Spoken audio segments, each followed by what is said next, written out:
चरित्र केले नारायण चरित्र केले नारायण चरित्र केले नारायण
ईदशे चरित्र केले नारायणे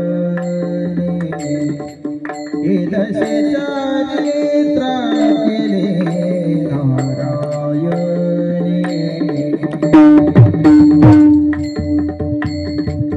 ईदशे चरित्र केले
दशे चरित्र केले नारायणे रांगता गोधने राखिता हे सोंग सारले या रूपे अनंते पुढेही बहुत करणे आहे तुका म्हणे धर्म संस्थापने केला नारायणे अवतार माझी वाणी तुझे वर्णी गुण नाम ऐसे देई प्रेम काही कळा विठाला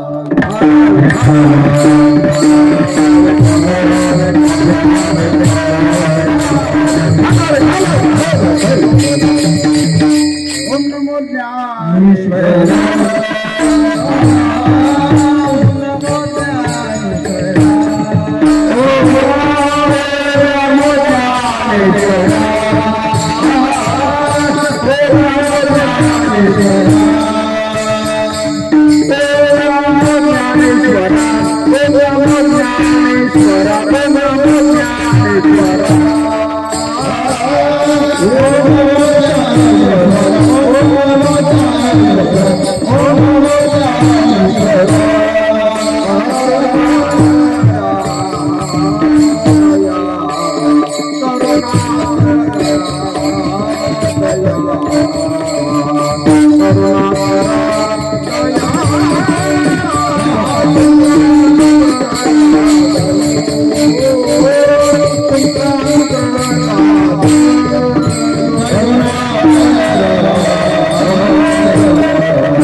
ते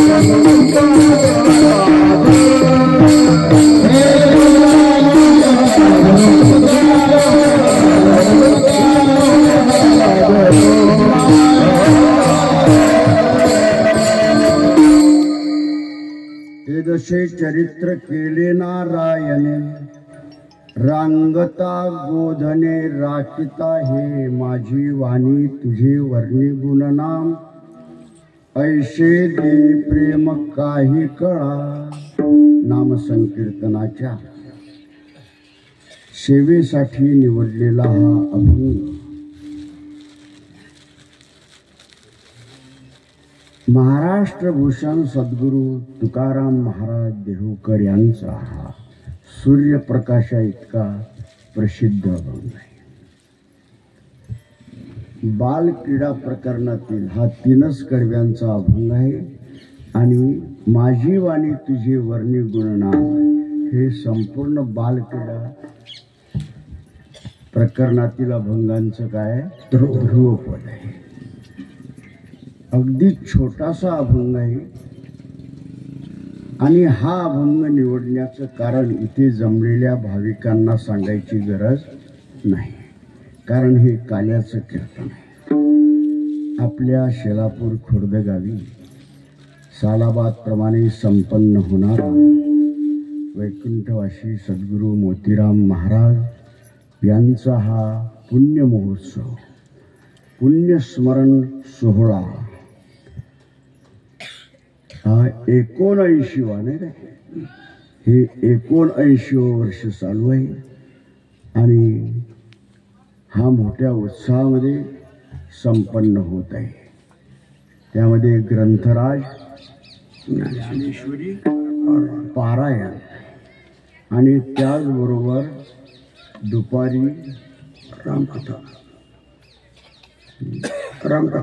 रामकथा मागच्या वेळेस भागवत होता, आता श्रीराम कथा आणि हरिपाठ, दररोज वेगवेगळ्या नामवंत कीर्तनकारांची कीर्तन, त्याचप्रमाणे अन्नदान असा हा भरगच्च कार्यक्रम आणि त्या कार्यक्रमातील हा समारोपाचा प्रसंग आहे. दुसरी गोष्ट, वैकुंठवासी गुरुनाम गुरु मुकुंद महाराज एनगावकर यांच्या परंपरेत द्वितीय सत्पुरुष वैकुंठवासी सद्गुरू मोतीराम. पूर्वी होऊन गेलेल्या महात्म्यांच्या मुखातून आपण ऐकलेलं आहे, त्यांचं जीवन अत्यंत साधं जीवन होतं, अत्यंत ते निष्ठावान होते आणि बरेच वर्ष त्यांनी या परंपरेची धुरा सांभाळली.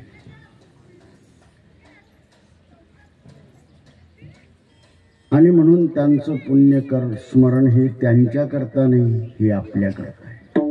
त्यांना काही गरज नाही. आपण जर त्यांचं पुण्यस्मरण केलं तर आपल्या पदरात पुण्य पडतं. ठाला विठाला.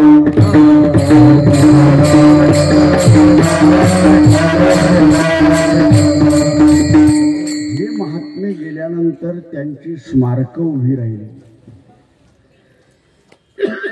मुकुंद महाराजांचं स्मारक, सद्गुरू मोतीराम महाराजांचं स्मारक शेलापूरला उभं राहिलं भव्य प्रमाणामध्ये. आणि लाईन गेली करता चालू, 1 मिनिट चालू. अत्यंत उत्कृष्ट अशा प्रकारचं स्मारक आणि त्या स्मारकाची प्रेरणा वैकुंठवासी सद्गुरू काशीराम महाराजांची आणि अत्यंत तन्मन धनानं परिश्रम करून आमचे गुरुबंधू हरिभक्तपरायण वासुदेव महाराज यांनी ते साकार केलं.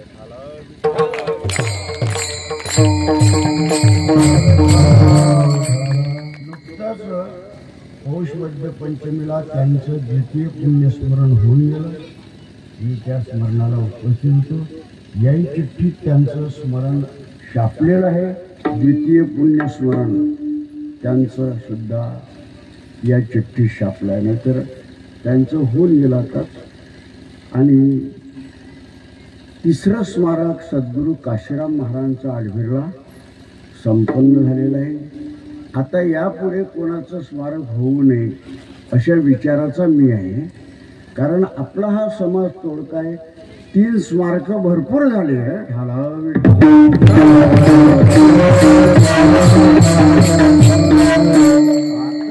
कोणतं आणखी स्मारक उभं कराल तर समाजाची ती हानी आहे असंच म्हणावं लागेल. कारण हे 3 स्मारक जवळजवळच आहे ना, जास्त लांबही नाही. आणि म्हणून आणखी कोणाचं स्मारक व्हावं या प्रयत्नात आता समाजाने राहू नये. तर असं हे मोतीराम महाराजांचं पुण्यस्मरण आहे. मुक्ता ते निर्धारिता लाभे आपुलीच मुक्तता. जैशी दीपे दिसे पाहता आपली विपाये आठवेळा चित्ता. तरी दे आपुली योग्यता हे असो तया ते प्रशंसिता लाभ आधी. आणि म्हणून संतांचं वर्णन करायचं, त्यांच्या लक्षणांचा विचार करायचा. कारण सिद्ध पुरुषाची लक्षणं जी असतात ती साधकाची साधनं असतात. सिद्धस्य लक्षणाने साधकस्य साधनानी भवन्ति. आणि म्हणून त्या संतांचं वर्णन करावं, त्यांचं स्मरण करावं, त्यांचं दर्शन घ्यावं, त्यांचं ध्यान करावं.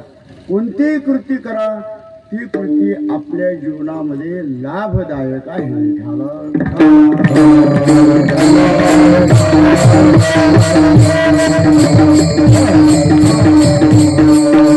आपल्या इथे हा ज्ञानेश्वरी वाग्यज्ञ संपन्न झाला.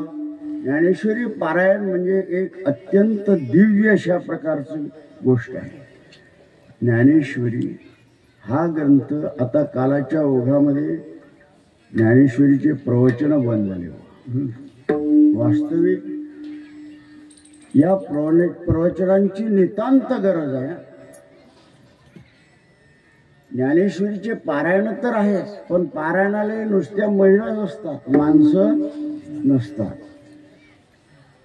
भाग्य लागतं त्यालाही काय लागतं? भाग्य लागतं. ज्ञानेश्वरी वाचायची सदिच्छा निर्माण व्हायलाही भाग्य पाहिजे. तर ज्ञानोबारांनी आपल्याकरता तयार केलं. वयाच्या 16व्या वर्षी केवढा मोठा चमत्कार आहे. काही माणसं ज्ञानेश्वर महाराजांनी भिंत चालवली म्हणून त्यांना मोठं समजतात. काही माणसं त्यांनी रेडा बोलवला म्हणून मोठं समजतात. परंतु रेडा बोलवणं हा खरा चमत्कार नाही. भिंत चालवणं हा चमत्कार नाही. चालली नसती तर नवल झालं असतं. त्यांच्यात तर शक्य आहे ते काही करू शकतात. करील ते काय? रेडा बोलला नसता तर मग नवल आहे. वैकुंठवासी प्रातस्मरणीय धुंडा महाराज सांगायचे चातुर्मासात. ज्ञानेश्वर महाराजांनी त्याच्या डोक्यावर, रेड्याच्या डोक्यावर हात ठेवतावर तो बोलायला लागला. अजून काही रेड्यांना हे मान्यच नाही.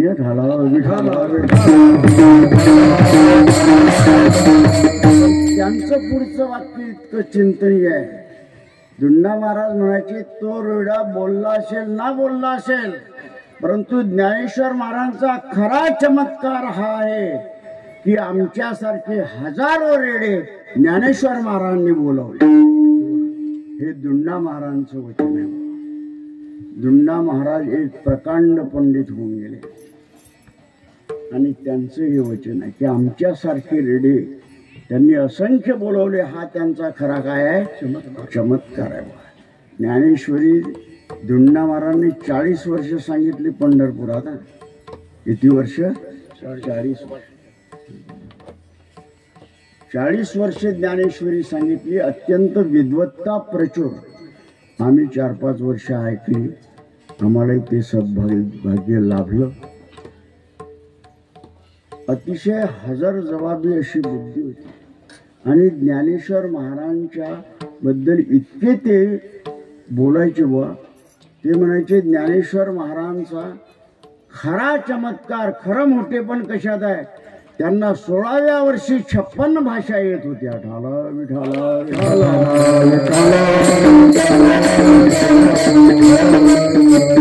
किती भाषा?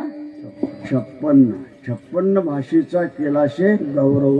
आपल्याला 2 बी भाषा येत नाही बरोबर. अरे मातृभाषा आपण अशुद्ध बोलतो. आपण मातृभाषा अशुद्ध बोलतो. 56 भाषा आणि 16व्या वर्षात आत्मसात करणं ही फार मोठी विशेष गोष्ट आहे बा. आणि इतर भाषांमध्ये ज्ञानेश्वरी न लिहिता ज्ञानोबारांनी मराठीत लिहिली, हा तुमच्या आमच्याकरता खास विशेष आहे. त्यांनी जर कानडीमध्ये लिहिली असती तर आपल्याला जमलं असतं का? मग तेलुगूत लिहिली असती तर, मल्याळीमध्ये लिहिली असती तर नाही. या साऱ्या भाषांतले शब्द ज्ञानेश्वरीत आलेले आहे. पण ज्ञानोबारायांनी या महाराष्ट्र राज्याचा स्वाभिमान बाळगून मराठाचे बोल कौतुके अमृतातेही पैजा जिंके ऐसे अक्षरे रसिके मिळवे आणि मराठीचा नगरी ब्रह्मविद्येचा सुकाळू करे घेणे देणे सुखाची वरी हो देई आहे. ऐका तुम्ही. अरे ज्यांना लोकांनी त्रास दिला त्यांची ही भावना आहे की साऱ्या महाराष्ट्रातील लोक सुखी व्हावे. या मराठीची नगरी ब्रह्मविद्येचा सुकाळू करी, ही भावना फार क्वचित आहे बा. त्रास दिल्यानंतरही लोकांनी त्रास दिल्यानंतर त्यांच्याविषयी भावना एवढी. ज्ञानोबारांनी शाप दिला असता तरी त्यांचं चुकलं असं कोणाला म्हणता आलं नसतं. पण मग त्यांना कोणी माऊली म्हटलं नसतं. माऊली ही जी पदवी आहे ही सार्थ आणि अनवर्थक आहे. हो, माती ज्यांनी मधुकरीच्या झोळीत टाकली त्यांचं सुद्धा कल्याण व्हावं, जे खळांची व्यंकटी सांडलं. याच्याकरता हृदय हे फार मोठं विस्तीर्ण आणि अफाट लागतं बुवा.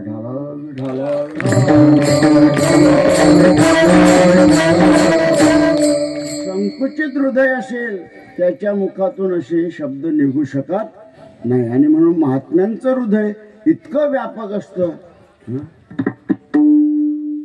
अयन्निज परोवेत्ती गणना लघुचेतसाम उदार चरितानांतु वसुधैव कुटुंब. इतकं मोठं अंतःकरण. सारी वसुधा म्हणजे सारी पृथ्वी त्यांचं काय आहे? कुटुंब आहे. तुकोबारायांच्या भाषेत बोलायचं झालं, जगदाकारे झाली सत्ता, जगदाकारे झाली सत्ता, मारून गेली मराठी, मारून गेली मराठी सत्ता, वंदे आंबोलेचे भावा, वंदे आंबोलेचे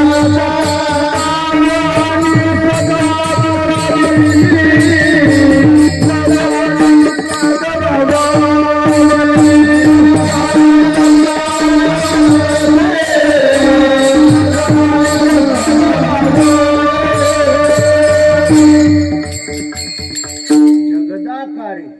जगाचा आकार जेवढा असेल तेवढं त्यांचं हृदय बनलं बुवा. ज्ञानोबाराय बोलत नाही काय, जयाचे चित्त गवसनी व्यापकाम. इतकं व्यापक हृदय. म्हणून त्यांना माऊली म्हटलं होतं. माऊली कोणालाही म्हणतात. अलीकडे ज्याचं नाव ज्ञानदेव असेल त्याला माऊली म्हणतात माणसं. आळंदीकडे आपल्याकडे नाही. तिकडे ज्ञानदेव ज्याचं नाव आहे त्याला माऊली हाका मारतात. ज्याचं नाव तिकडे सोपान आहे त्याला काका म्हणतात. सोपान काका. आणि ज्ञानदेव आहे त्यांना माऊली. माऊली मी त्या भागातले तुम्हाला असे माऊली दाखवून देईल की ज्याच्या सावलीत बी उभं राहू नये. पण नुसतं नाव त्यांचं ज्ञानदेव असल्यामुळे त्यांना काय म्हणतात? तर असे ज्ञानेश्वर महाराज, त्यांनी हा ज्ञानेश्वरी ग्रंथ जनसामान्यांकरता लिहिला. संस्कृतच्या कळीकुलपात बंद असलेलं तत्वज्ञान मराठी भाषेमध्ये प्रगट गुह्य बोले विश्व ब्रह्मचे केले. अशा प्रकारे सर्वांना कळेल. आबाल सुबोधे, मोठा असो लहान असो, सर्वांना कोणत्याही जातीचा असो, सर्वांना ती कळेल अशा प्रकारची ज्ञानेश्वरी आपल्या हातात ज्ञानेश्वर महाराजांनी दिली. आणि त्या ज्ञानेश्वरीचं इथे दरवर्षी काय असतं, पारायण.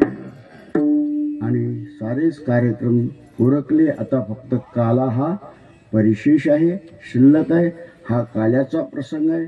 मी अभंग आपल्यासमोर म्हणून दाखवलेला आहे. काल्याचं एक विशेष आहे की काल्याच्या कीर्तनात कीर्तनकार बांधलेला असतो. बांधलेला म्हणजे उपरण्यानं नाही, उपरण्यानं तर कोणीही कीर्तनात बांधलेले असतात. पण एकच विषय सांगावा लागतो, चरित्र ते उच्चारावे केले देवे. भगवंताचे अनंत अवतार झाले, पण अनंत अवतारातील चरित्र नाही, फक्त कृष्ण अवतारातलं चरित्र. न तर देवाचे असंख्य अवतार आहे. अवतारो ही असंख्य. 10 अवतार प्रसिद्ध आहेत. आपण नेहमी त्याचं चिंतन ऐकतो. आणि हे अवतार कशा करता घेतले आपण गीतेमध्ये त्याचं प्रयोजन ऐकतो. यदा यदा हि धर्मस्य ग्लानिर्भवति भारत. आपल्या अभंगाचा शेवट तोच आहे. आपल्या अभंगाचा शेवट तोच आहे. कोणता म्हणा ना, आहे तो कर्मने धर्माने केला अवतार, केला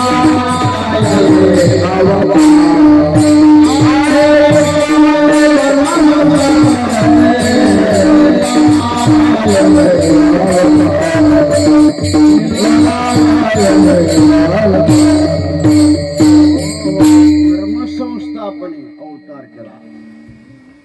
यदा यदा हि धर्मस्य ग्लानिर्भवति भारत अभ्युत्थानम धर्मस्य तदात्मानं सृजाम्यहं परित्राणाय साधूनां विनाशाय च दुष्कृतां धर्मसंस्थापनार्थाय संभवामि युगे युगे. प्रत्येक युगाला भगवंताचे अवतार आहे, वेगवेगळे अवतार आहे. आणि वैशिष्ट्यपूर्ण अवतार आहे. प्रत्येक अवताराचा काहीतरी विशेष आहे. असंख्य अवतार देवाचे झाले.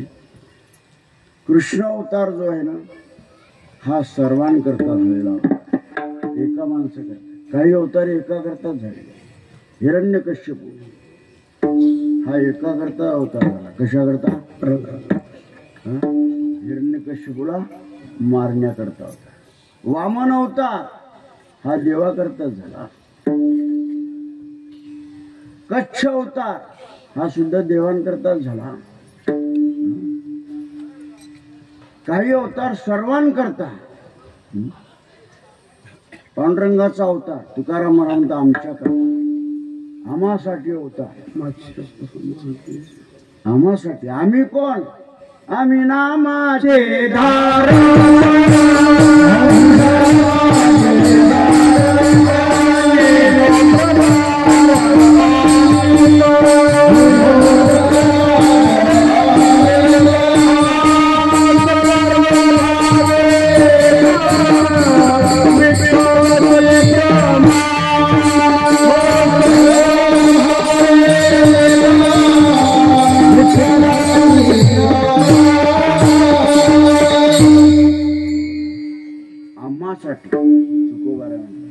माझ्यासाठी नाही, आम्हासाठी. आम्ही नामाचे धारक. मी नामाचा धारक नाही.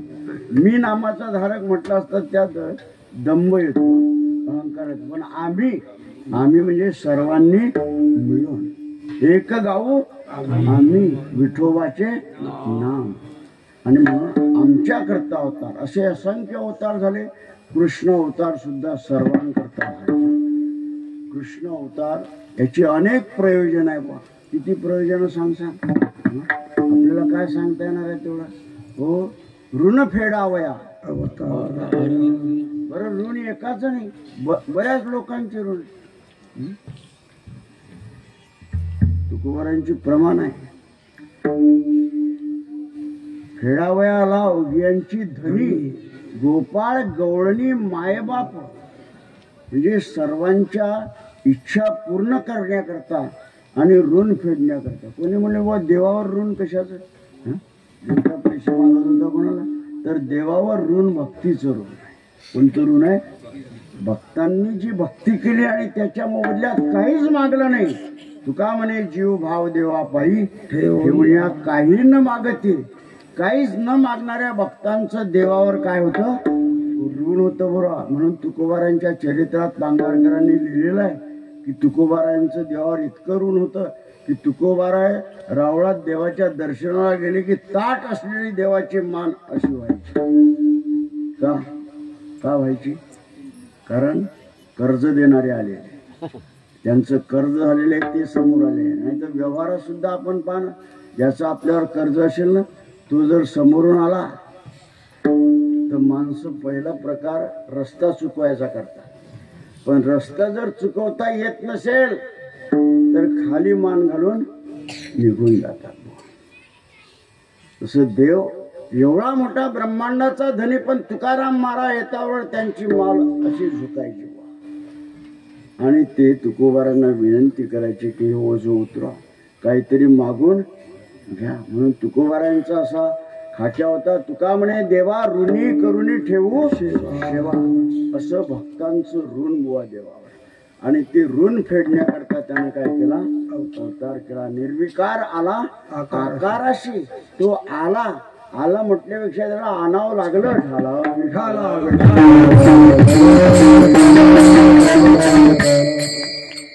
आलाशी आकारा आमुच्या साडा. भक्तांनी त्याला आणला. आणीला रूपा बळे. हो जावाई सासरवाडीला आपोआप येतोय, आणावा लागतो. काय काही येतात आपोआप, जे मळलेले असतील ते आपोआप येतील. पण जो स्वाभिमानी आहे तो जावई आपोआप येतो काय? सासरवाडीला त्याला आणावं लागतं. तसं देवाला अवताराला भक्तांनी आणलं. आलाशी आकारा आमुच्या साडा. तुका म्हणे भिडा भक्तीच्या. तुकोबार आहे तर देवाला म्हणतात, देवा तुला आम्ही निराकार होऊच देणार नाही. काय भाषा आहे तुकोबारांची. निदू निराकार होऊ त्याशी. काय प्रमाण पहिलं? निर्गुण निराकार होत अशी. ठाला विठाला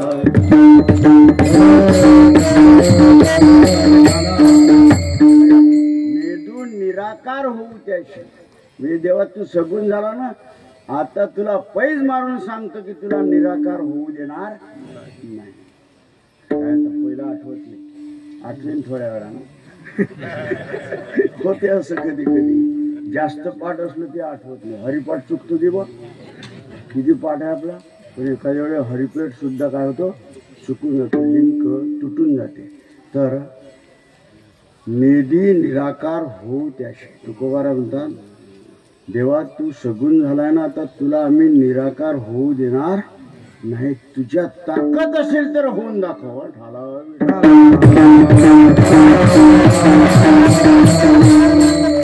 हृदयात साठवला ना देव, तर हृदयातून भक्त त्याला जाऊ देत नाही बुवा. हा पुरुषार्थ आहे. तुका म्हणे साचा कोठे जाशी हृदयचा. एक वेळ तुला साठवला ना, आता हृदयातून जाऊ देणार नाही. तर असा देव हा नावा रूपाला आला. आला नावा रूपा. तुका म्हणे झाला सोपा. आणि त्यानं अनेक प्रकारचं कार्य केलं, अनेक लीला केल्या. ह्या भगवान कृष्णाच्या लीला म्हणजे जीवाला अत्यंत मोहात पाळणाऱ्या, अत्यंत प्रेम देणाऱ्या ह्या लीला आहे. जीवांचा उद्धार करणाऱ्या ह्या लीला आहे. त्या लीलांचे अनेक प्रकार आहे. कधी भगवंतांनी कर्मलीला केली, कधी ज्ञानलीला केली. कर्मलीला ही द्वारकेत केली, ज्ञानलीला ही कुरुक्षेत्रावर केली, आणि गोकुळात जी केली ती भक्ती प्रेम लीला.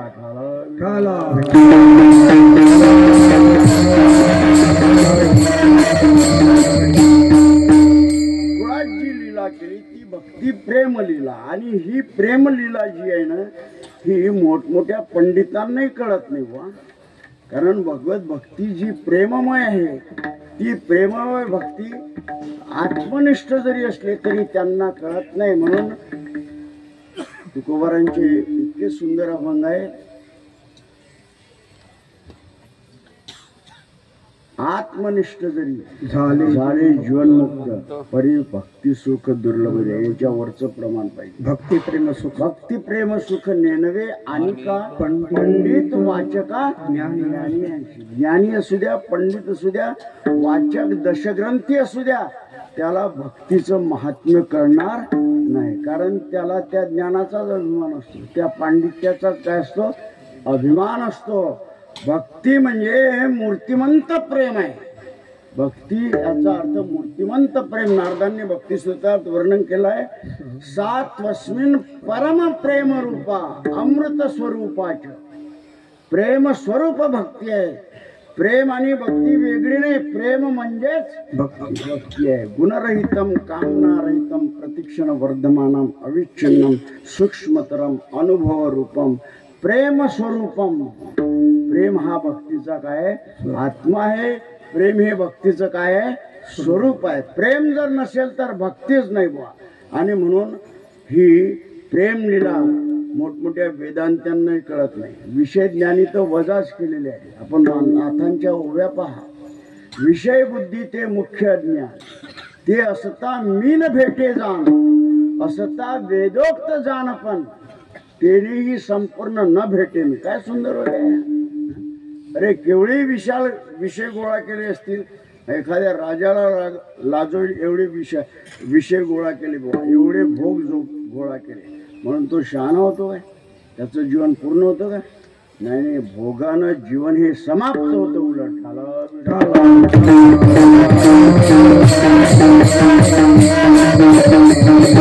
अरे भोगी माणसाचा काम वाढत असतो आणि याचा काम वाढला त्याची विनाशाकडे वाटचाल होते. भोगी काम वाढे इंधने आगीशी हकाक चढे. आणि म्हणून साऱ्या लोकांना हेच आवडतं बुवा. आज तुम्ही पाहणं माणसं विषयांध झाली बुवा. माणसं भोग गोळा करू लागले. इतके भोग, कोणताही नवीन शोध लागू द्या ना, माणसं आणल्याशिवाय राहत नाही. चैन पडत नाही. काही काही जवळ पैसा इतका बा, पैशाची काहीच त्यांना किंमत नाही बा. कोणताही भोग येऊ द्या, ते आपल्या घरात आणल्याशिवाय राहत नाही आणि त्याद्वारा चैन करतात माणसं. परंतु भोग चांगले नाही. भोगी माणसाला मारणारे. भोगे रोगा जोडणी दिले आणि का. भोगानं मनुष्य काय बनतो, रोगी बनतो, क्षीण बनतो, अशक्त बनतो आणि मरणाकडे त्याची वाटचाल होते. कितीतरी माणसं दाखवता येतील ना बा भोग भोगणारे. हो, तारुण्यामध्ये जीवन संपतं बुवा त्यांचं. तारुण्यामध्ये कशामुळे, व्यसनामुळे, भोगामुळे. मरण हे आयुष्याच्या शेवटी असते, पण काही काहीचं मरण हे तारुण्यातच येतं बुवा. काय येतं तर ते व्यसनांमुळे येतं बुवा. असे वाईट आहे बुवा. पण माणसं आज भोगच आपल्या जीवनामध्ये काय समजतात, भूषण समजतात. कीर्तन ऐकणं भूषण समजणार नाही माणसं. पारायणाला बसणं भूषण समजणार नाही माणसं. परंतु भोग भोगणं हे माणसाला भूषणावं वाटतात. म्हणून ज्ञानोबारांच्या ओव्या, जो अभिलाष भारे दळपे तया ते सज्ञान म्हणते. काय ओव्या आहे सुंदर. याच्यावर 1 तास व्याख्यान होईल अशी ओवी आहे. आणि म्हणून भगवंताचं जे प्रेम सुख आहे, जी प्रेमलीला आहे, ती सामान्य लोकांना कळत नाही. ज्यांच्याजवळ प्रेम असेल त्यांनाच कळते. आणि म्हणून आजच्या ध्रुव कडव्यामध्ये तुकाराम महाराज मागणी मागतात की देवा असं काहीतरी प्रेम द्या, तुमचं चरित्र वर्णन करण्यात. माझी वाणी तू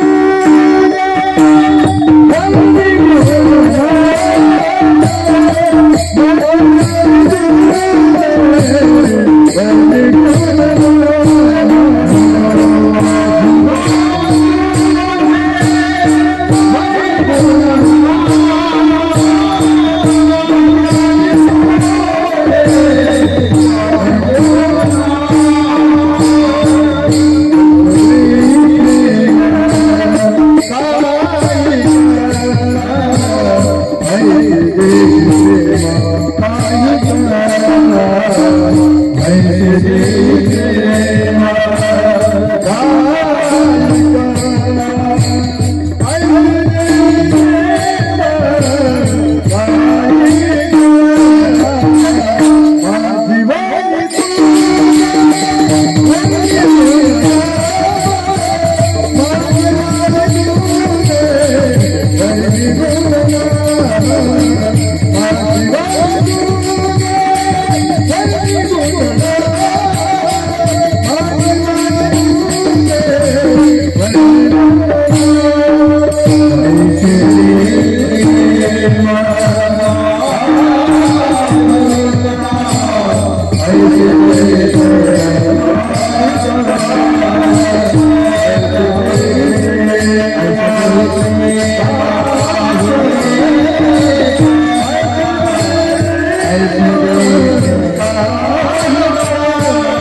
देवा असं प्रेम द्या की माझ्या वाणीतून तुझ्या गुणनामाचं वर्णन व्हावं. प्रेम असेल तर होईल, नाही तर होणार नाही. प्रेमही खरं प्रेम असेल तर, खोटं असलं तर जमणार. प्रेमामध्येही प्रकार आहे. काहीचं प्रेम असतं पण ते नकली असतं. त्या नकली प्रेमाला काय करतात, तुकोबारांनी त्याचंही विश्लेषण केलंय. सासूसाठी रडे सुना, भाव अंतरीचा भिन्न. एका घरात म्हातारी वारली, तिच्या मुली परगावून आल्या आणि जोर जोरानं रडल्या. मग सुनाही होत्या घरात. सुना म्हटल्या, आता आपण जर रडलो नाही तर लोक चांगलं म्हणणार. मग त्याही रडू लागल्या, तर मुलीपेक्षाही वरचा सर्ज त्यांचा आवाज मुलीपेक्षाही रडण्याचा उंच स्वरामध्ये, चौथ्या पट्टीत. दिसते रडताना, दोन्ही सारख्याच दिसतात रडताना. मुली रडतात, सुनाही रडतात. तुकोबारा म्हणतात, सासूसाठी सून रडून राहिली, दिसते रडताना, पण भाव अंतरीचा भाव वेगळा आहे. मुली रडतात आपली आई लवकर मेली म्हणून, आणि हे सून रडते ही ब्याद उशिरा मेली म्हणून. काय तुकोबारांचे शब्द. आणि म्हणून प्रेम ही दाखवण्याची गोष्ट नाही, दाखवायचा. तुकोबारांनी दृष्टांत दिलेला त्या पुराणिकाच्या दाढीचा. प्रेम प्रेम दाखवतात काही माणसं. काही काही वक्ते असे आहे बुवा की ते श्रोतेला रडवतात. मग खरं प्रेम आहे त्याच्याकडं नाही, नकली आहे ते. ती कला आहे, कला. लोकांना रडवण्याची काय आहे, कला आहे. आणि कला देवाला मान्य नाही. तुकोबारा म्हणता आम्हालाही मान्य नाही. देवाला तर मुळेच नाही. गिरधर लाल तो भाव खा भुका, राग कला नाही जानत. असे काही वक्ते बुवा, ते स्वतःही रडतात. त्यांच्या दोन्ही डोळ्यातून धारा लागतात आणि श्रोत्यालाही रडवतात. श्रोते म्हणतात काय महात्मा आहे हो. अरे महात्मा आहे तो नक्कल करून राहिला. ढाला काय करून राहिला, नक्कल करून राहिला. म्हणून तुकोबारांचे शब्द म्हणा, कीर्तनाचे वेळे रडे पडे लोडे आणि प्रेमाविन डोळे गडतात. प्रेम नाही त्याच्याजवळ, परंतु डोळ्यांना जो अश्रू गाळून दाखवतो. काय कशामुळे दाखवतो, कलेमुळे. त्याला ती कला प्राप्त झाली, आयडिया प्राप्त झाली. आणि म्हणून अशा प्रेमाला महत्व नाही, जे शुद्ध प्रेम आहे. गीतेमध्ये सांगितलंय, पत्रम पुष्पम फलम तोयम यो मे भक्त्या प्रयच्छति तदहं भक्त्युपहृतम अश्नामी प्रयतात मग निश्चिम भाव उल्लासे मज अर्पावयाचे निमिषे फळ एक आवडे तैसे फळ फळ देवाला आवडतं, फळाला महत्व नाही. किती प्रेमानं दिलं याला महत्व आहे. नाहीतर शबरीनं काय दिलं, बोरं दिली. कोणती वेळी कोणती दिली, मेहरून काय मेहरूनचे बोरं नाही नाही, उष्टे बोरं दिली. पण त्या उष्ट्या बोराकडे पाहिलं नाही भगवंताने, तिचं प्रेम पाहिलं. आणि असनामी प्रेतात म्हणा, भगवान म्हणतात त्या प्रेमानं दिलेल्या फळामुळे ते प्रेम पाहतो आणि मी त्याचं काय करतो, सेवन करतो. म्हणून प्रेम महत्वाचं आहे. भगवान कृष्णाच्या लीला ज्या आहे हा प्रेममय आहे. आणि प्रेम असेल तरच त्या करू शकतात आणि तरच त्या वर्णन होऊ शकतात, नाहीतर आपल्याला ते शक्य नाही. आणि अशा प्रकारचं दिव्य चरित्र भगवंताचं आहे. की त्या चरित्राकरता इंद्र आला. इंद्र आणि शुकाचार्यांना म्हटला, मी परीक्षिती राजाला उठवतो, तुम्ही मला भागवत देऊन टाका, त्याच्यातली प्रेम भक्ती मला देऊन टाका. दिली का? नाही दिली. इंद्र स्वर्गाचा राजा, पण त्याला भागवत दिलं नाही शुकाचार्यांनी. ते परीक्षितीला सांगून कृतार्थ केला. आणि म्हणून प्रेम हे कोणाला दाखवता येत नाही, बोलून सांगता येत नाही. असं प्रेम जे आहे, हे प्रेम म्हणजे भक्तीचं काय आहे? स्वरूप आहे. राधा आहे ना, तिकडे राधा कृष्ण भजन आहे. आपल्याकडे विठोबा रत्न आहे ना, तिथे काय आहे?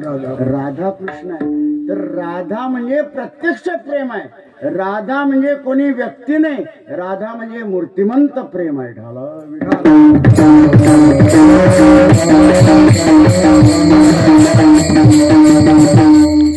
आणि म्हणून राधेचं वर्णन नाही आलं बुवा कुठे? भागवतामध्ये. का आलं नाही याचं कारण आहे, राधा ही इतकी श्रेष्ठ भक्त होती.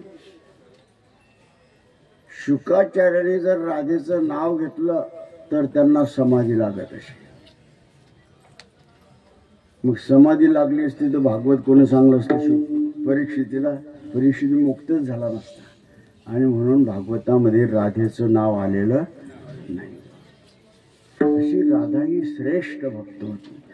आणि प्रेमळ भक्त जे आहे ना, त्या प्रेमळ भक्ताच्याच भोवती भगवान कृष्णाचं चरित्र झालेलं आहे. गोपाळ सुद्धा अत्यंत प्रेम.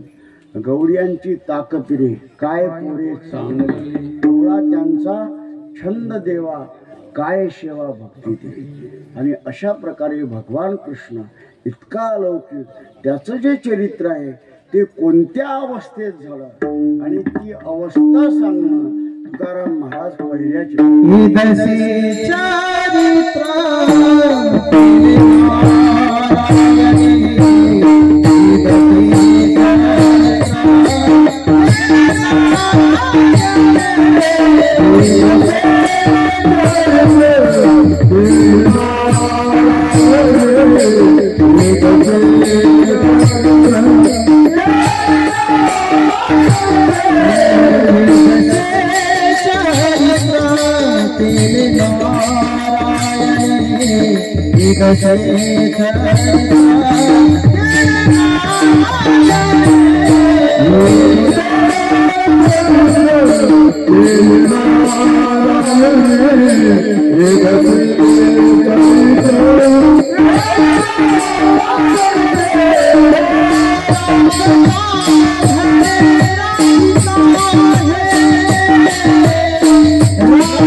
चरित्र केलं ती अवस्था वर्णन कर. हे दशे, दशा म्हणजे अवस्था किंवा स्थिती. कोणती दशा? रांगता गोधने राखीत आहे. गोधन राखताना केलं चरित्र आणि रांगताना किती वर्षाचा असतो पोरगा? म्हणून 60-65 नाही, 5-6 महिन्याचा. आणि देवाचं चरित्र इतकं दिव्य आहे बुवा की त्याच्या आई बापाच्या लग्नापासूनच सुरू झालं. हे तरी येदशे म्हटलेलं आहे, पण खरा जर विचार केला तर आई बापाच्या लग्नापासून सुरुवात, आपल्या आई बापाच्या नाही, देवाच्या आई बापाचा. वसुदेव आणि देवकी यांचं लग्न आपण पहा, तिथून चरित्राला सुरू. आकाशीची वाणी सांगत असे कंसा, माने हा भरोसा बोलण्या पाहून घ्या. तिथून चरित्र सुरू झालेलं आहे. आणि एवढा भगवान सर्वज्ञ बुवा की वसुदेव आणि देवकी घाबरले, पण भगवंतानी त्यांना समजवून सांगितलं. तुम्ही सांगा, नवजातक बालक आणि आई बापांना समजून सांगतो म्हणून चरित्र आहे. आपलं पोरगा सांगेल का समजून? म्हणून चरित्र आहे. तो 8 वर्षाचा प्रगट झाला, पण वसुदेव देवकीनं विनंती केली, देवा अरे 8 वर्षाचं कुठे पोरग जन्माला येतं? हां, तुला कोण म्हणेल आमचा पोरगा आहे? तू लहान हो. लगेच काय झाला? लहान झाला. आपण लहानाचे मोठे झालो, पण मोठ्याचे लहान होऊन दाखवता का? ही किमया देवाजवळ आहे, त्याच्याजवळ सारेच विग्रह आहे बा. तो करशील तरी नवे काय, मुकाम करोती वाचालम, तो काही करू शकतो. म्हणून रांगताना चरित्र केलं. रांगताना आपली मुलं रांगताना गाण करतील, तकलीफ देतील, परंतु देवानं अशी करणी केली बुवा, मोठमोठे तकलीफ देणारे राक्षस समाप्त केले. का ग बगरिठा मारले बाळपणी अवघी दैत्यखानी बुडवली. आपल्याला माहित आहे, पहिली मारली पुतना. आता महाबळ भटाची कथा आहे, पण ती भागवतात नाही, तुकोबारांनी घेतली आहे म्हणून सांगायला काही हरकत. विटंबिला भट दिला पाठीवरी पाठ. कृष्ण गोकुळात जन्माला आला हे माहीत पडल्यानंतर कंसानं मिटिंग घेतली आणि सारे मंत्री हजर झाले होते. त्याच्यामध्ये महाबळ नावाचा राक्षस होता. तो म्हटला, काही घाबरायचं काम नाही, मी मारतो. कृष्णाला मी मारतो, माझ्या डाव्या हाताचा मळ आहे, त्याला मारणं. मग त्यानं कपट केलं बुवा, राक्षसाचा वेश टाकला आणि कोण बनला? ब्राह्मण बनला ना. एक टांगे धोतर, खांद्यावर उपरणं, हातात पंचांग, आणि गेला बा तो. यशोदेला म्हटलं, यशोदे तुझ्या मुलाचं भविष्य सांगायला बस. वास्तविक गर्गाचार्य भविष्य सांगून गेले, पण काही गरज होती का त्याला बसवायची? पण बायाचा स्वभाव असतो बा, म्हणून ते शिंदखेडपालीचे तितूर पकडणारे येतात दुपारी, पण बाया त्याला हात दाखवतात. अंधश्रद्धा असते तसं त्यालाही बसवलं बा. बसायला पाठ, टेकायला पाठ, पंचांग ठेवायला पाठ. मग झाला भविष्याचा थाट. आणि त्यानं पहिलीच कलम अशी सांगितली की यशोदे तुझा मुलगा मूळ नक्षत्रावर आला, याला जिवंत ठेवू नको, आजच खड्डा खोदून मारून टाक. भगवान पाळण्यात ऐकता. भगवान म्हटले, माझं असं भविष्य सांगतोस का तू? अरे भगवंताने तो पाटावर ज्या बसलेला होता त्या पाटाला ऑर्डर केली. तो पाट हलायला लागला, तो घाबरला, पाहायला लागला इकडे तिकडे, कोणी तर हलवत नाही. काय झालं? इतका घाबरला तो. आणि भगवंतानं मग समोरच्या पाटाला ऑर्डर दिली. समोरच्या पाटानं इतकं तोंड झोडपून काढलं त्याचं की तोंडा नाकातून रक्त. मागचा पाठ पाठीवर दे दनादन. पाठ अगदी धिरड्यासारखी झाली वा, धिरड्यासारखी. हो, त्याला भगवान इशारा करता पाठ उठायचा तर वर स्लापला जाऊन धडकायचा, आणि स्लापला धडकला की पुन्हा खाली पडायचा. अशी फजिती झाली त्याची. बरं, एवढ्यावर भागलं नाही. भगवंताची ऑर्डर असल्यामुळे जेवढ्या लाकडाच्या वस्तू असल्या होत्या तेवढ्या धावल्यानं बुवा. मुसळ धावला, मोगरी, त्याच्यानंतर चाटू. चाटू तर म्हटले याला चांगला घोटू. मग निघाले लाटणे. लाटण्याने सुद्धा झोडपून काढला. आला दरवाजापर्यंत धावा. दरवाजाचे फडके लाकडाचे होते त्यावेळेस, लोखंडाचे नव्हते. त्या फडक्याने चांगला झपाटला देते. मग त्यानं उडी मारली, बाहेर पडला तो. मग खाटा आल्या लाकडाच्या, त्या खाटांनी अडवलं त्याला. पण त्यानं जंप मारता बरोबर काय झालं, त्याचं धोतर गळून गेलं. पण उघडा नागळा झाला, रक्त बंबाळ, हे सुजलेला. देवाने त्याला मारलं असतं, पण ब्राह्मणाचा वेश असल्यामुळे मारला नाही. त्याला जिवंत जाऊ दिलं. हेच पहिलंच गिराईक जिवंत जाऊ दिलं. याच्यानंतर कोणाला जिवंत जाऊ दिलं नाही. याची दोन कारण सांगतात. त्यानं ब्राह्मणाचा वेश घेऊन आला म्हणून जिवंत जावलं, आणि दुसरं कारण त्याला न मारण्याचं. पाळण्यात खेळणारा कृष्ण किती बलवान आहे हे कृष्णाला कळण्याकरता नाही, कंसाला कळण्याकरता त्याला जिवंत जाऊ दिलं. तो जिवंत आला बुवा. कंसाच्या सभेमध्ये त्याचं रूप पाहिलं ते भयानक, सर्वांची पाचावर धारण बसली ना बुवा. अशा प्रकारे त्याचं चरित्र आहे बुवा. याचं निळोबारांनी वर्णन केलं. कपट्या मावळ वाटा दिले पेडे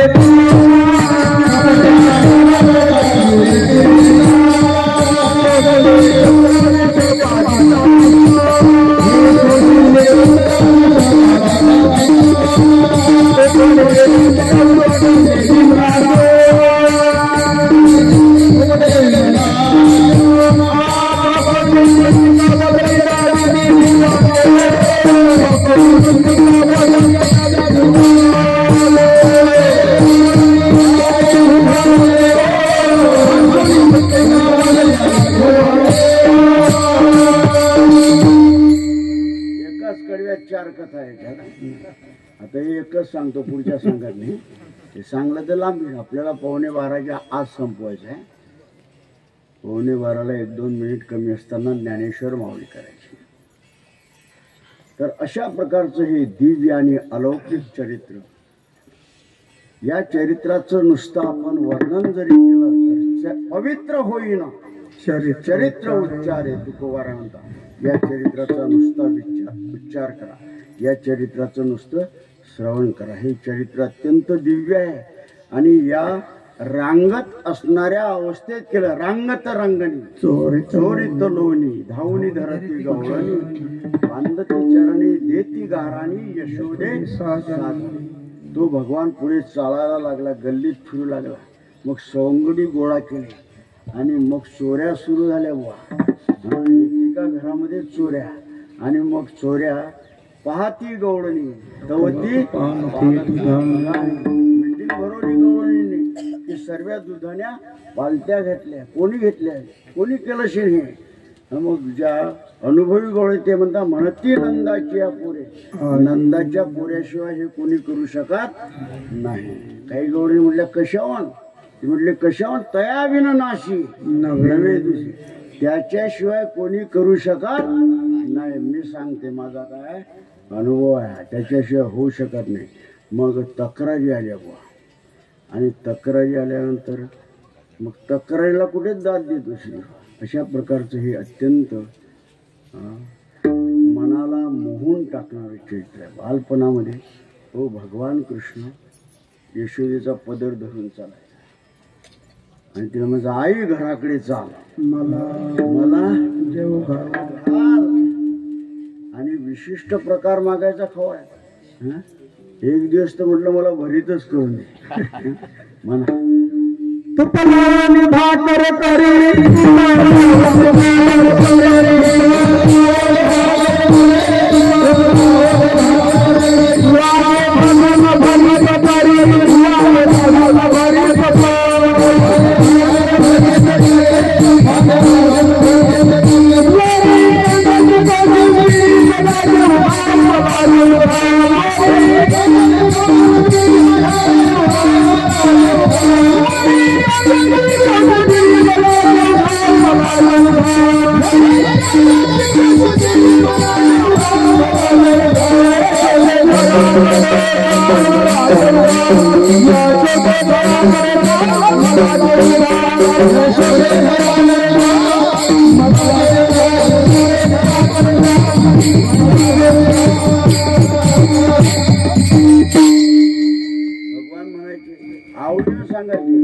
आज मला लहानसा उंडा घे आणि काय करून दे, मांडा करून दे.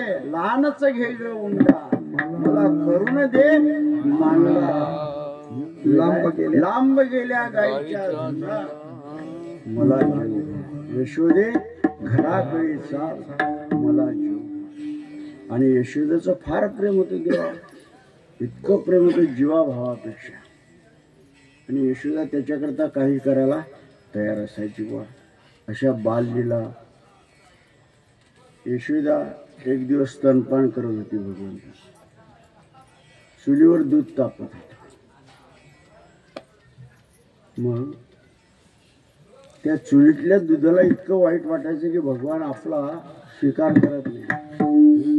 यशोदेच्या स्तनातलं दूध पितो, आपल्याला सेवेत जमा होऊ देत नाही. मग ते तापणारं दूध जे आहे ना, ते म्हटलं आपलं जीवन जगून काय उपयोग आहे. ते फरफर फरफर उतवाला पण विस्तवावर येऊन पडलं. सणकण आवाज आला, त्याची आत्महत्या झाली. कोणाची? असे श्लेष वर्णन केलेले आहे बा मोठमोठ्या विद्वानांनी. तर अशा लीला असंख्य केल्या. आणि मग गवळणीच्या बरोबर लीला झाल्या, चोऱ्या झाल्या. आता गवळणी ह्या 5 प्रकारच्या गवळणी. किती प्रकारच्या? त्यात मराठी बी होती, कोकणी बी होती, गुजरी बी होती, मुसलमानी होती. म्हणजे मुसलमानी सुद्धा गवळण होती. तर त्या 5 गवळणी होत्या महाराज. त्या आल्या आल्या आल्या आल्या 5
मग गुजरणी आहे, कोकणी आहे आणि मुसलमानी सुद्धा आहे.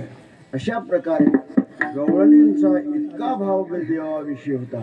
आणि म्हणून त्यांच्या जीवनामध्ये भगवंतानी अलौकिक आनंद दिला, तो रास लीलेचा. कोणता? अश्विन महिन्यात कोजागिरी पौर्णिमेला रास तयार केला बाबा भगवंतानी गवळणी करता. आणि ती रास लीलेची रात ब्रह्मदेवाची 6 महिन्याची रात केली होती. रास क्रीडेची राती म्या ब्रह्मशन्मास केली होती. गोपिका त्या अर्धक्षणमानती वेगिका गबसती. असा तो आनंद बुवा. चला बाई वृंदावनी रास क्रीडा नंदाचा बाळ येणे. चला बाई वृंदावनी, चला बाई वृंदावनी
नवल असं केलं 1000 गवळणी तर त्यानं 1000 रुपये धारण केले. हे नवल आहे.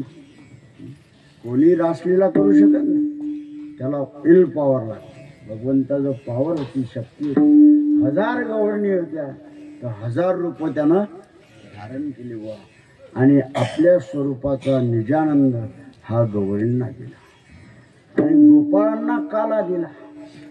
गोपाळ एवढे भाग्यवान की या सृष्टीचा मालक त्यांचा खेळगडी बनला.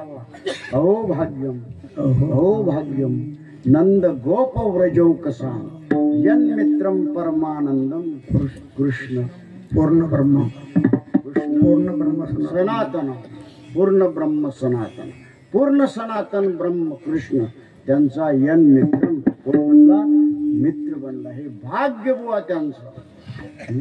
नाही तर एवढा मोठा मित्र बनणं शेंबड्या पोरायचा. हो शेंबुडी वाकुडी गवडियांची पोरी. ते शेंबडी होती ते काय इम्पॉर्टंट होतं? कोणत्या टूथपेस्टनं दात घासत ते? काहीच नाही. पण त्यांच्या तोंडातलं उष्ट खाल्लं देवा. त्यांच्या मुखीचे हिरोनिया घास. वैकुंठवासी शंकर महाराज खंदारकर सांगत, काय काही गोपाळ काढू देत नाही ते तोंडातलं उष्ट.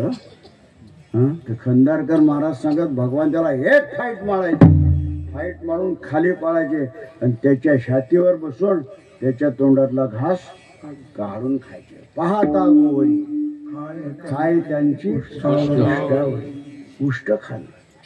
काय काय असा विशेष त्यांच्या उष्ट्यामध्ये? करीती नामाचे चिंतन गडी कानोबाचे ध्येय. सतत नामाचं चिंतन करणारे गोपाळ हे भाग्यवान ठरले आणि त्यांना काला दिला. एकच दिवस काला दिला. क्वचित वनाश आहे. काला भागवतामध्ये एकच दिवस लीला केलेली आहे. साऱ्या गोपाळांना सांगितलं, गोपाळांनो चला आज विशेष लीला करायची आहे, विशेष भाकरी बांधून आणा तुम्ही. साऱ्या गोपाळांनी भाकरी बांधल्या. साऱ्या गाईचा निघाल्या, वनात गेले व गाई चरायला सोडल्या आणि गोपाळ व भगवान खेळ खेळायला लागले. नाना प्रकारचे खेळ, चेंडू फळी, त्याचप्रमाणे लगोरी, नाना परी, विटी दांडू चेंडू लंगोरी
विटी दांडूचा अबाग दुबाग ते बाग हे खेळ खेळले. आणि मग होतो तू हमामा हुंबरी आणि लपंडाव. लपंडाव म्हणजे लपना चिटणी. हे संपला आता, इतिहास जमा. आपल्याकडे डाबडुबली होती. आम्ही लहानपणी डाबडुबली खेळायची. ती डुबली का डुबली? आंबे डुबले ना. कारण आंब्याच्या ज्या फांद्या खाली यायच्या त्या फांद्यावर त्याचं डाबडुबली नावाचा खेळ होता. डुबला तो. लपंडाव, लपना चिपणी ते बीट गेला. आता लपना चिपणीमध्ये भगवान लपला की गोपाळाच्या बापाला सापडत नसे. आणि गोपाळ लपला की भगवान लगेच त्याची शेंडी धरून पकडायचे. मग गोपाळ म्हटले देवा बस झाला आता. खांदी भार लहान लहान गोपाळ म्हटले देवा होऊ केली वनवन, पाय पिटी झाला आता आवार. मग भगवान म्हटले ठीक आहे, झाली आता वेळ, ती आणा शिदोऱ्या. काम सारोनी सकळ आले अवघे. मग शिदोऱ्या आणल्या. सर्वांच्या शिदुऱ्या सोडल्या. आपली शिदुरी देवानं सोडली, पांढरा शुभ्र लोण्याचा गोळा. भगवान म्हटले पहा गोपाळांनो, माझी कशी शिदुरी आणि तुमची काय? कोणाची बेसन भाकर, कोणाची वांग भाकर, कोणाचे पंडित पोंगे. भगवान म्हटले माझे आहे तैसे पाय, जा घरून आणा. तर तुकोबारासारखे धीट गोपाळ होते तिथे. त्याला अलीकडच्या भाषेत काय म्हणतात, दादा. तुकोबारा म्हटले देवा, अरे कोणाला सांगतो घरी जाय. तुका म्हणे हरी माझे कोणी नाही घरी, कोणी घरी जाणार नाही. ह्या शिजोऱ्या तुला मान्य करावं लागते. मग भगवान म्हटले ठीक आहे. तुकोबारा तुम्हाला म्हटले. भगवान म्हटले माझं. तुकोबारा म्हटले माझं नाही, सर्वांच्या शिजोऱ्या तुला ह्या स्वीकाराव्या लागतील. मग शिदोऱ्यांचा काला केला. भगवान मध्यभागी उभे राहिले, सर्वांना वर्तुळाकार बसवलं. मग काल्याचा प्रसंग सुरू झाला. मग आजी ओस अमरावती काला पाहायला आले. पण देवानी पाहिलं आणि त्यांनाही कळलं की हा आहे इथे, तोपर्यंत आपली डाळ शिजणार नाही. बुवा गोपाळांना भगवान म्हटले गोपाळांना वाकुल्या दाखवा. त्यांना काय दाखवा, वाकुल्या ब्रह्मादिका. आता मराठवाड्यात वाकुल्या दाखवतात बा. कीर्तनामध्ये वाकुल्या दाखवायचा कार्यक्रम असतो. आपल्याकडे नाही जमणार ते. मराठवाड्यातील लोक वाकुल्या दाखवतात. जगन्नाथ बुवा पवार आहे ना, ते एकदा टाकर खेळला आले होते. त्यांनी तिथे वाकुल्या दाखवण्याचा कार्यक्रम केला होता.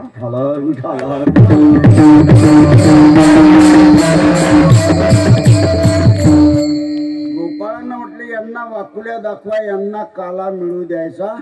मग ते यमुनेच्या पाण्यात गेले, मासे झाले. पण त्यांना एवढं लक्षात आलं नाही की रे देवाच्या दिव्य देहात जर काला मिळणार नाही तर माशाच्या घाण कसा काय मिळेल. पण ते अज्ञानीच ना, अहंकारी माणसाला काय करते हो. आणि म्हणून देवाने त्यांना काला मिळू दिला नाही. आणि सामान्य गोपाळांना भगवंताने आपल्या हाताने काला भरवला. या प्रसंगाचं वर्णन शुकाचार्य करतात. बिभ्रद्वेणू जठरपटयो शृंगवेत्रेच कक्षे वामे पानौ मसृण कवलम तत्फलान्यंगुलिषु तिष्ठन् मध्ये स्वपरी सुहृदो हासयन् नर्मविश्वै स्वर्गे लोके मिषति बुभुजे यज्ञभुग बाल केले. कुंडली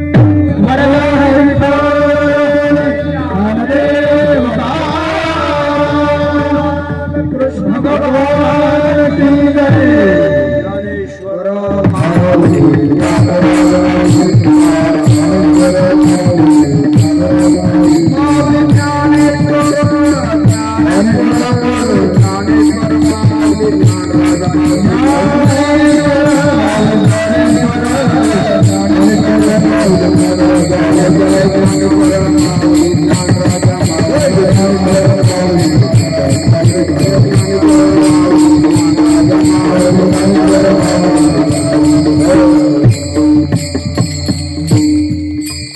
कंठी धरिला पुरुष महामाने अवघाजनी प्रथम अवघाजनी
वैष्णव